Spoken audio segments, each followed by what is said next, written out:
You've probably heard of Rolex. Who hasn't? But have you ever stopped mid-flex to wonder, wait a second, what does Rolex even mean? Is it Latin for I'm wealthy? Nope. Rolex is completely made up. In 1905, Hans Wilsdorf and his brother-in-law Alfred James Davis founded the company as Wilsdorf and Davis, which, let's face it, isn't exactly catchy. So Wilsdorf knew this and he wanted something short. Inspiration struck him on a double-decker bus in London like a good genie whispered in his ear, suggesting the word Rolex. And that's it. No deep hidden meaning, no ancient Latin, just a moment of pure branding genius. Symmetrical, balanced, elegant, and perfectly suited for a watch dial. Rolex, a simple word conjured from thin air, now synonymous with luxury and prestige. Today, we're diving deeper into these fascinating, sometimes bizarre, but always entertaining origin stories behind your favorite watch brands. I'm still pretty new to this world, so let's explore this together, brand by brand, country by country, and uncover some surprising stories behind these brands and also watch me fumble their names. Starting with Switzerland, as it's the epicenter of the watch world, home to most of the names you've seen ever. But behind their sophisticated exteriors, do Swiss watch names actually mean anything? Or is it just all fancy branding? Okay, Omega, originally named Louis Brandt and Fils after founder Louis Brandt, changed to Omega in 1903 because the Greek letter signified perfection. Way more exciting than just a family name. Swatch, short for second watch, because apparently just one watch isn't enough. Swatch was Swiss panic branding at its finest, cheap, colourful, and aimed squarely at fighting affordable Japanese watches. Hublot, literally French for porthole. Yes, your overpriced watch shares its name with a fancy boat window. Sail away, rich friend. Blancpain literally translates from French as white bread. Now, you're probably thinking, white bread? Well, yes, really, it's white bread. It's actually named after the founder, Jehan-Jacques Blancpain, 1735, whose surname means white bread in French. So while other brands choose dramatic family names or elegant Greek words, Blancpain confidently said, nah, bread works. Only the Swiss could take something as basic as white bread and turn it into a synonym for timeless luxury. Frederick Constant, named after founders Peter and Aletta Stas's great-grandparents, Frederick Schreiner and Constant Stas, who manufactured dials way back in 1904. Honor your roots, literally. H. Moser and C, named after its founder, Henrik Moser, an adventurous Swiss entrepreneur who actually got his big break making watches in Imperial Russia. Lenin might have won one. Wow. Still with me? Good, because it does get weirder. Patek Philippe, named for founders Antony Patek, the salesman, and Adrian Philippe, the inventor of keyless winding. Sounds regal, but it's really just two dudes agreeing their names sounded good together.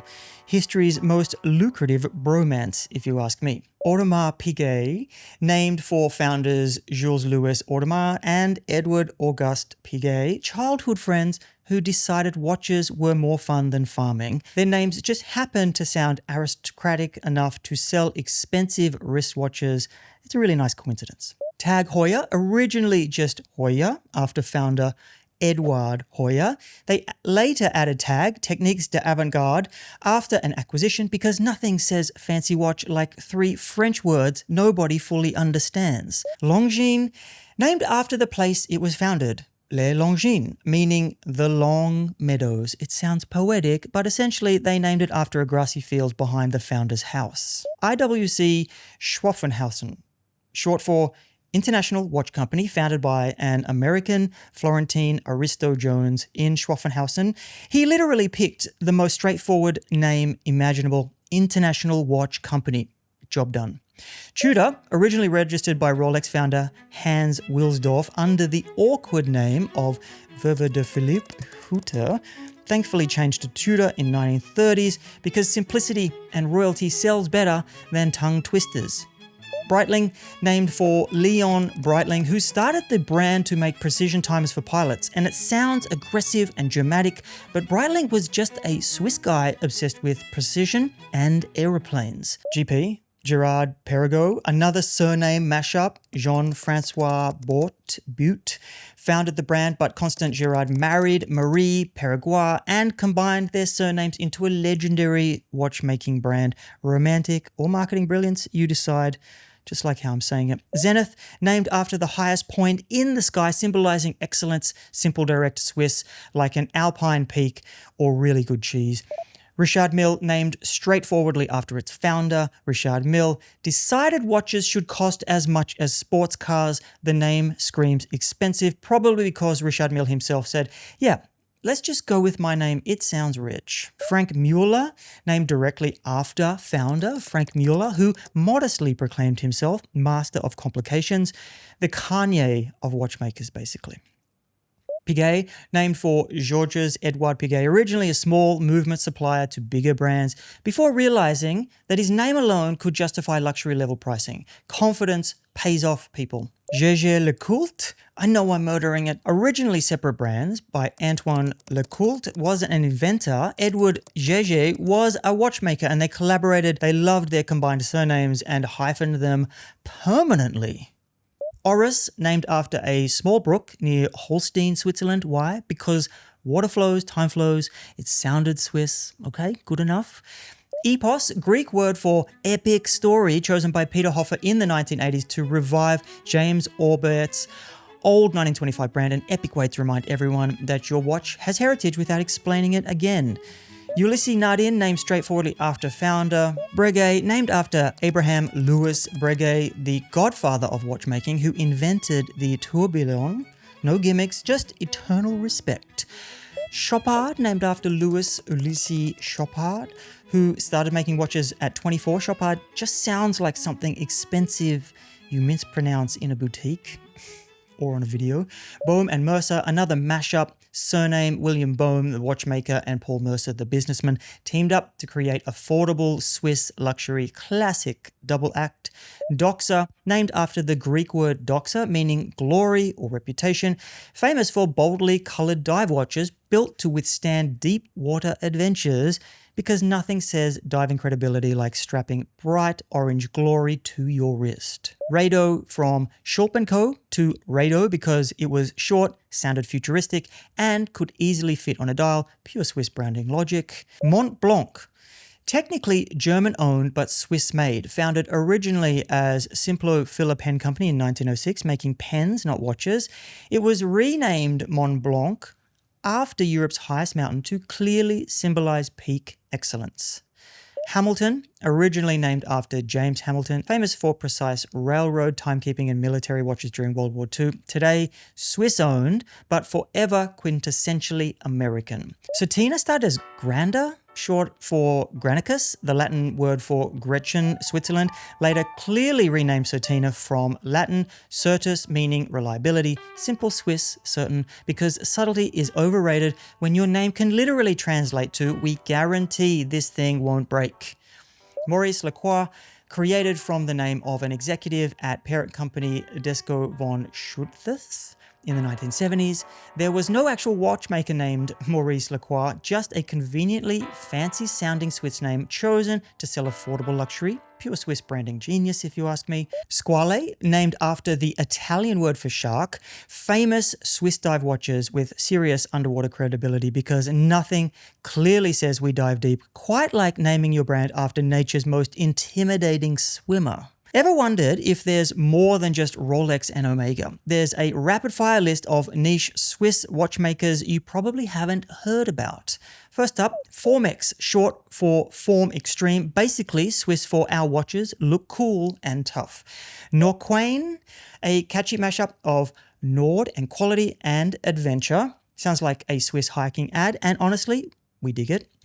Abbeshorn, named after Abbeshorn Mountain near Zurich, because nothing says Swiss quite like naming your watch after a mountain. Louis Erard, named directly after founder Louis Erard himself, Swiss simplicity at its finest.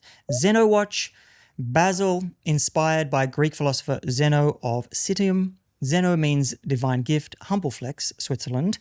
Roman Gautier, simply named after its founder Roman Gautier, to emphasize craftsmanship, straightforward, classy Swiss. Valbray, named after co-founder Comte de Valbray, famous for watches inspired by camera, apertures, timekeeping meets photography, Swiss artistry at its peak. Now, Germany.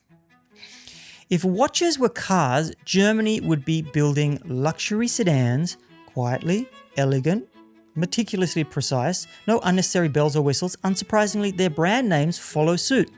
Straightforward, logical, and exactly what you would expect. Lange and Son, named after the founder, Ferdinand Adolf Lange, and Sons, because in Germany, why complicate things? Nomos Glashütte, named from the Greek letter for order or law, perfect for a brand that's essentially the sock drawer of German watchmakers, tidy, precise, and zero frills. Zinn, named simply after founder Helmut Zinn, a former pilot. Now you're probably thinking Zinn sounds deep and philosophical, maybe something about existential dread. Nope. Just Helmut's surname. He was obsessed with reliability, probably because he'd seen too many scary things mid-air before crafting rugged pilot watches. Helmut was a rally driver and a flight instructor. Basically, if it involved high speeds, precision and timing, and potential disaster, Helmut Zinn was there, casually turning it into another German success story. Practical, tough, zero nonsense. Hanhart, named after Johann A. Hanhart, who founded the company in 1882, originally Swiss-founded, but later settled in Germany. Today, it's known for precision chronographs and stopwatches, Swiss roots, German practicality. Jugendhans, named straightforwardly after the founder Ernhard Jugendhans, ironic for minimalist Bauhaus-inspired watches, because why clutter your dial when you can achieve perfection through simplicity? Very German, very elegant. Still with me? Good, because there are some more hidden gems coming up. Circular, named after the circulation of the balance wheel in mechanical movements, basically German for we really like gears spinning. D. Dornsbluth and Sohn, named directly after watchmaker Dieter Dornsbluth and his son. German tradition, German craftsmanship, German everything. Heinrich, named directly after Heinrich. Vintage-inspired dive watches straight out of the 1970s, retro cool German style. Archimedes, named for the ancient Greek scientist Archimedes, highlighting mechanical precision, Germans borrowing Greek science because precision knows no borders. Schauenberg, named after Schauenberg region in Germany, known for bold designs and meticulous finishing, very German, very classy. Japanese watches embody craftsmanship, precision, and efficiency. Even their names are neatly polished, simple, poetic, or just charmingly direct. No pretentiousness, European fluff here, just clear communication with a subtle touch of Zen. Seiko, originally founded by Kei Hattori after founder Kintaro Hattori himself, it was later renamed Seiko, Japanese word meaning exquisite or precision. Straightforward name, upgrade, well done Japan. Exactly what you'd expect from Japan's watchmaking ethos. Grand Seiko translate directly to Big Seiko. Could they have chosen something more poetic? Probably. Did they? Nah. Respect. Citizen, initially called Shokasa Watch Research Institute, a name about as catchy as a research paper, they smartly rebranded to Citizen in the 1930s to clearly signal watches affordable for everyone. Literally, watches for the average citizen. Inclusivity, Japanese style. Casio, named directly after founder Kashido Tadao.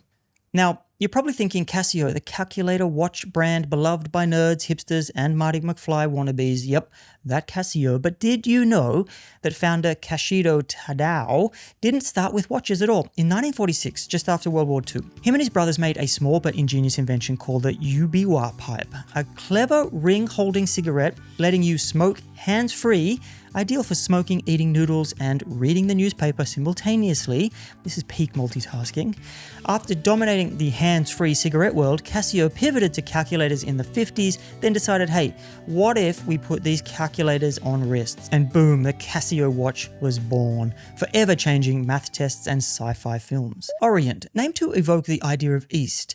signifying its proud Japanese heritage. Known globally for solid mechanical watches offering exceptional value, Japanese simplicity at its reliable best, initially called Tama Keikiko, and producing measuring instruments, it renamed clearly to Orient Watch Company in 1951. Are you still with me? Because good, there is some hidden Japanese gems coming up in the Japanese microbrands lightning round. Kyo, an acronym for Kyoto Origin Watch Engineered, Japanese tradition meets watch nerd engineering. Kurono, Tokyo, phonetic play on chronograph. Minimalistic, Japanese elegance for watch geeks. Minaze, named after Minaze town in Niigata Prefecture, respecting local roots, heritage, and craftsmanship. France effortlessly brands luxury, style, and a touch of understated charm. Their watch brands naturally the same. Names that roll off the tongue elegantly with just enough simplicity and flair to remind you that yes, this is indeed France. Cartier, named after founder Louis Francois Cartier. No myths, no nonsense, just eternal class. Now, you're probably thinking, Cartier sounds fancy enough that I should pronounce it with a French accent, even if mine is terrible, and you'd be right. But here's something unexpected. Cartier's most iconic watch, the Cartier tank, was literally inspired by actual tanks. Louis Cartier saw during World War I. Yep, tanks, real rolling shooting military tanks. Louis was so struck by their rectangular silhouettes and sturdy treads that he went home and sketched a watch capturing those bold lines. The result? A luxury watch inspired by war machinery, worn by everyone from Andy Warhol to Muhammad Ali. It's the most elegant, war-inspired thing ever created, and only Cartier could pull that off with zero irony. Yima. Chosen purely because it sounded nice and was easily pronounceable globally. French practicality wrapped in excellence. F.P. Jean, named directly after its founder, Francois Paul Jean. Bell & Ross, founded by Bruno Bellamich, Bell, and Carlos Rosilio Ross, famous for aviation-inspired watches designed to resemble cockpit instruments because nothing says French elegance quite like wearing airplane gauges on your wrist. Now, are you still with me? Good, because France has some stylish microbrands worth knowing. And here's the French microbrand lightning round. Baltic, named by founder Etienne Malek, to evoke maritime charts and vintage European travel, retro soul, modern French execution. Serica, derived from Latin for silk or ancient Chinese silk traders called cerise. Elegance meets ruggedness, very French, very cool. ALB, originally Atelier Les Brezeguettes, simplified in 2012 because no one could say it. Innovation with a French twist. British watchmakers sit perfectly between classy heritage and a hint of eccentricity.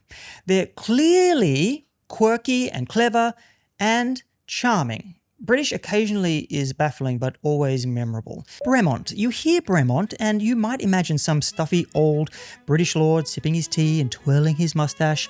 But nope, the truth is way more cinematic. Brothers Nick and Gillies English didn't start their watch journey in a cozy London workshop. Instead, it began dramatically in the skies above rural France.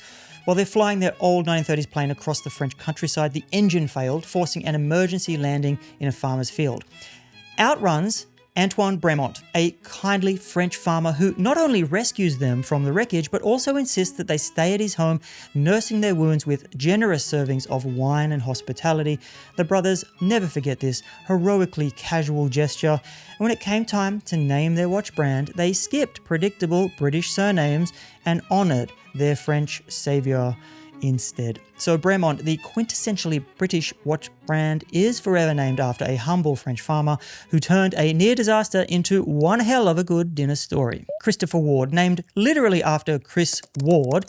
Now, you're probably thinking, wow, Chris Ward must have either lost a bet or won rock, paper, scissors for naming rights. And honestly, given his co-founders are named Mike France and Peter Ellis, arguably much cooler sounding names, he probably won big time. Nice move, Chris. Roger W. Smith, named straightforwardly after founder and master watchmaker Roger W. Smith, famous for carrying on George Daniel's philosophy of handmade British watches, pure prestige and heritage, no fluff. CWC, Cabot Watch Company, named after explorer John Cabot, known for supplying watches to British military units, because nothing says British credibility quite like official military issue gear named after an Italian explorer. Still with me? Good, because British watchmakers only get quirkier. Farah, named to evoke British exploration and wanderlust and adventure wrapped in a tasteful British accent. Fears, originally founded in 1846 by Edwin Fear in Bristol, revived by his great-great-great-grandson in 2016, proving once again that having the surname Fear is way too cool to let fade away. Mr. Jones watches, named directly after founder Stuart Mr. Jones, artistic, playful, and unapologetically design-forward. Anoma, named from a Greek-rooted concept representing artistic and optical references because triangular-shaped cases were clearly too normal. Iota, short for mathematical unit iota, emphasizing minimalist design precision. Founded by brothers Ed and Will Allen, British design meets Swiss mechanics, smartly done. Studio Underdog, named explicitly to reflect the founder's underdog attitude and willingness to challenge conventional watchmakers. It's famous for watches themed after fruits and desserts because nothing says British eccentricity quite like telling time on a watermelon dial. America is known for two things: relentless innovation and unforgettable marketing. American watch brands, bold, ironic, and sometimes downright strange, perfectly capture that uniquely American blend of creativity and swagger. Timex, originally known as the Waterbury Clock Company, renamed Timex in the 1950s by combining time with X, short for excellence. Basically, they wanted to say excellent time, but accidentally invented time with attitude. Very American. Shinola, originally a shoe polish brand from the 1800s, ironically revived as watches symbolizing Detroit's comeback. A watch from a shoe polish brand, peak American irony. Bulova, named directly after founder Joseph Bulova, famous for their groundbreaking Accutron tuning fork watches and connections to space exploration, because humming precision and space travel cred clearly beats a catchy brand name any day. Ever wonder if American watches could get even more creative and niche? Here's proof in a tight list. Vortic, named to evoke vortex because they rebuilt an antique American pocket watch company into wristwatches, vintage made new, very American ingenuity. Dan Henry, simply named after vintage watch collector Dan Henry himself, recreating stylish watches from the 1930s to the 1970s, retro done right. Visitor watches, founded by Phil Rodenbeck, named Visitor to evoke novelty and exploration, like watches from a parallel universe. Nodus, derived from Latin meaning node, symbolizing intersection, where vintage aesthetics meet modern design. Fancy Latin name, straightforward and American style. Weiss, named after founder Cameron Weiss, the first modern brand producing fully US-made field watches, American pride you can literally wear. Jack Masson, named after founders and friend and mentor Jack Masson, a tribute to American sporty excellence, friendship, and mentoring. 3 solid brand inspirations. Veja, invented by founders Reagan Cook and Ryan Torres, inspired by the word Veja meaning weather in Norwegian. Rugged American watches built for all weather because sunny California clearly needed a Nordic name for extra toughness. Italy means passion, luxury, and style, so naturally their watches reflect that. Italian watchmakers prefer names either rooted firmly in tradition or literally derived from their flamboyant, ambitious founders. Why complicate beauty? Panerai, named after the founder, Giovanni Panerai. Tough guy, name for tough guy watches, originally made for military divers, straightforward and Italian confidence. Bulgari, founded by Greek-born Sartorius Vulgaris. Simplified elegantly to Bulgari. Roman luxury, Greek roots, Italian flair. A classic Mediterranean mashup. Ever wonder if Italian watchmakers can get even more passionately literal? Absolutely, and here's your proof. Anonimo, founded by Federico Massaseri in Florence, an ex-Panerai watchmaker named Anonimo, Italian for anonymous, to emphasize heritage over branding flash, the most Italian way to stay humble. U-boat, named literally after World War II era German submarines, inspired by nautical instruments designed by founder Italio Fontana's grandfather, because nothing says Italian subtlety like strapping submarine gauges onto your wrist. Unimatic, Invented name blending, universal and automatic, founded by Milan-based industrial designers focused on minimalist, modular tool watch designs, universally stylish, unmistakably Italian. Almano, named after its founding family near Turin in 1859, originally known for industrial measuring instruments, later translated to watchmaking because nothing screams precision like industrial gauge origins. China is fast rewriting the narrative around the phrase made in China. Their watch brands reflect this with newfound confidence, often drawing on symbolic imagery and deep cultural meaning. China is coming for the watch world, one poetic brand name at a time. Except this brand is not poetic. Seagull, named directly after the bird, symbolizing freedom and lofty aspirations. Today, it's one of the world's largest producers of mechanical watch movements, China's ambition on full display. But there is a couple of cool micro brands that are interesting to check out here. Atelier Wen blends French atelier workshop with Chinese Wen culture, literally symbolizes an east-west cultural bridge wrapped around your wrist. Beijing Watch Factory, exactly what it sounds like. A factory in Beijing making quality mechanical watches since 1958. 0 creative points for naming, full marks for relatability. Now you're probably thinking, okay, so some watch brands have incredibly deep, meaningful histories while others were invented randomly on bus rides or airplane crashes. What's the takeaway here? Simple.